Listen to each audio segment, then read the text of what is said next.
Hey guys, here to do my review for a series of unfortunate events on Netflix. So this is for the whole thing. I'm not going to separate it up in all the little different parts and all that. So if you haven't watched the whole thing, I'm not really going to be spoiling anything, but if you don't really want to know anything, then just wait and come back to this after you have watched it. But I'm not really going to go into too much detail. Yeah, it's basically one of those things, if you know the story, you're safe. If you don't, then yeah, you might want to wait. So look, I got into the books when I was younger. I'm trying to remember whether I saw the movie with Jim Carrey first or not. I think I did. I think I saw the movie first. It had already come out on DVD. I didn't see it I didn't see it in the theater. And I really enjoyed the movie back then. But I had a bunch of friends, around that time that said, well, the books are better, So I went and I read the books. I definitely saw the flaw with the movie after seeing that, but I still really enjoyed the movie for what it was. Liam Aiken was a really good kid actor back then. I mean, Jim Carrey was great as Olaf. But, it wasn't quite up to par. Not to mention my queen, Meryl Streep. She was great in it.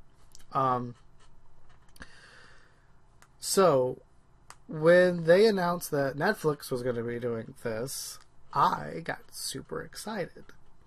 Especially when they announced that Neil Patrick Harris was going to be Count Olaf. Because I love Neil Patrick Harris. He is amazing. Amazing. I didn't really know any of the kid actors that were going to be playing the kids. Of course, you got Patrick Warburton as Lemony Snicket, which he's fantastic in it, and everybody else that has a cameo in it is just absolutely wonderful as the role. The series did such a good job at playing the stories. I'm so glad. I think there's 3 or 4 of the stories, but they separate them up into 2 parts. So there's I want to say 8 episodes. So yeah, there's 4. I think, yeah, there's 4. And I really liked how they did that. I liked how they did part 1 and part 2 instead of shortchanging the story and making it short. I mean, I guess the other route they could have done is kind of like Sherlock does on BBC, and it have it just be like its own movie. But I really did like the 2-hour format. 1 hour for one part, another hour for the other. I think it gave you a lot more room to explore the characters and kind of tell the parts of the story that was missing from the movie, Because I will tell you, if you saw the Jim Carrey one, and you haven't watched this one yet, all of the stories that are covered in the Jim Carrey movie are told in this first season. But it's just done so well. I mean, again, not just because I'm a fan of it, but I can honestly say that Neil Patrick Harris was the thing that I was walking away from this going, he owned that role. I mean, there are some moments in the show that are really corny and cheesy. There's some stuff that they do with the baby that is just, over the top, like kids show stuff, but it works in its own peculiar kind of way. I found myself absolutely adoring this show.